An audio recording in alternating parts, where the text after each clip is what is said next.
uma confusão em relação ao TDAH, transtorno do espectro autista, principalmente o autismo atípico, né? Não tem prejuízo da capacidade intelectual.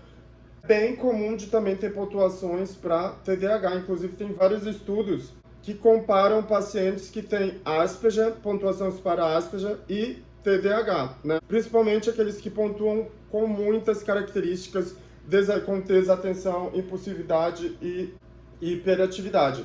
Então, esses pacientes é mandatório, é protocolar em todos os países praticamente que se investigue também a síndrome de Asperger, né?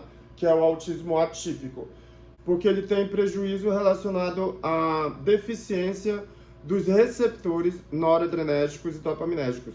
Então, não adianta a professora repetir milhões de vezes, não adianta a professora pedir para ele escrever milhões de vezes uma palavra que ele não sabe escrever, porque ele não vai conseguir fazer depois sozinho. Ele pode ir fazendo certo enquanto a professora está dizendo, mas depois sozinho não vai saber, porque não tem as substâncias que captam aquelas outras substâncias que vão fazer as ligações acontecerem para o comando ser realizado e concretizado.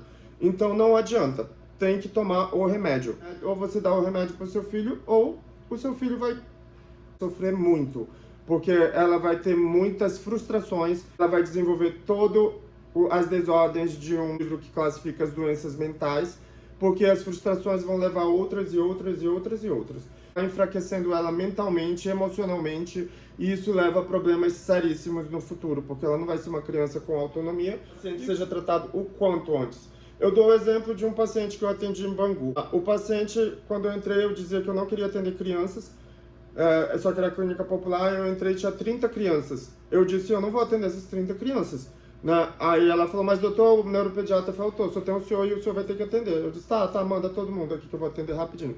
Só que eu jamais atendo rápido, né? Daí o segundo paciente era uma criança que tinha 8 anos, bem grande, né? Gordinha, assim, 1,60 m já. Ele entrou gritando, não falava, ele não completava frases e quebrou o consultório inteiro praticamente, só não quebrou meu computador porque eu segurei. E aí eu disse, pai, não tem tempo de eu ficar escutando muita coisa porque tem 30 crianças aí, senão você daqui de madrugada. Tira o seu filho daqui que eu vou passar o remédio e a sua única esperança é confiar em mim, porque eu sei o que ele tem e ele vai melhorar. Pode confiar em mim. Dá esse remédio, não conta pra ninguém que ele tá tomando e daí traga ele aqui na próxima semana. Aí o tio saiu tirando ele do consultório e ele saiu puxando os fios, derrubando tudo que era coisa que ele viu pela frente. Quebrou várias coisas, etc. E 7 dias depois a criança chegou, a criança entrou sozinha sem o pai, sentou, cruzou as pernas e perguntou, doutor, mas enfim, qual é o meu diagnóstico? Sendo que ele não falava, né? Porém, uma criança com 8 anos, 2 anos, 3 anos, que fala algumas palavras nitidamente, entende algumas coisas, ela sabe como falar, mas ela não tem a capacidade de fazer as ligações neuronais para articular a palavra.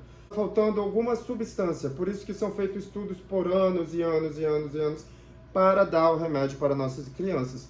Então, se vocês não querem ter um filho, ou seja, uma criança o resto da vida, trate o seu filho o quanto antes. Não faz. Chegou uma mãe lá querendo matar uma psicóloga uma vez, porque tirou o medicamento do paciente e depois de 3 anos descobriu que parece que a medicação realmente era a medicação dela, depois de ter feito um estudo funcional do cérebro e viu que tinha realmente alteração do neurodesenvolvimento neurobiológico, ou seja, alterações nos receptores. Isso é simples de ser encontrado se o paciente tem condições, tá, gente? É só pedir um estudo funcional do cérebro relacionado aos receptores dopaminérgicos, para saber e caracterizar o tipo de TDAH que a criança tem.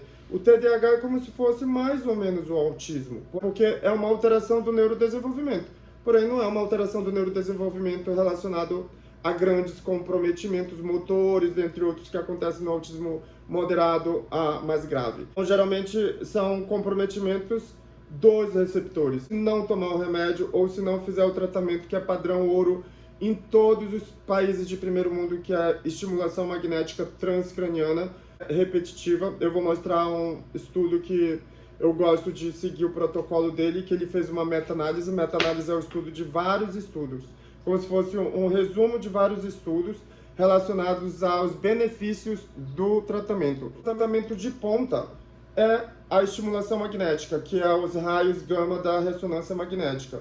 Aqui na clínica a gente faz com a máquina de 2 Teslas. No Brasil não é tanto porque é um pouco caro, não é tão acessível, não é todo médico que é preparado para médica, porque precisa ser neuromodulador. Se não for, pode dar problema, porque tem as contraindicações, tem as frequências para cada patologia. Precisa saber estimular o corpo para poder ter o precursor para agir no cérebro, né? Aqui eu uso o protocolo muito na China, na Rússia, no Japão, que é aquela cadeira massageadora que vai estimulando a vascularização a liberar fatores de crescimento neuronal e vascular, né? Que vai agir no cérebro junto com dos pulsos magnéticos. Os pulsos de estimulação magnética, mas quase todos os tipos de estimulação, fazia a pessoa diminuir o quadro de ansiedade na 11ª. E lá pela 12ª, no máximo, a pessoa começa a parar de ter vícios compensatórios, né? Vícios compensatórios no cigarro, que é o tabagismo, vícios compensatórios em qualquer tipo de droga, porque ele começa a estimular as áreas que estão danificadas, que gera o ciclo vicioso fisiológico do vício. E daí o adolescente começa a melhorar. Ele para de usar também, mesmo não querendo. É só não falar para ele que ele está fazendo para isso, né? Que depois ele para de usar. Para quem tem alterações do neurodesenvolvimento neurobiológico, como TDAH, dislexia e todas as vertentes da dislexia. Tratamento, se não puder fazer a estimulação magnética transcraniana, tem que fazer a medicação. Alguma coisa tem que ser feita.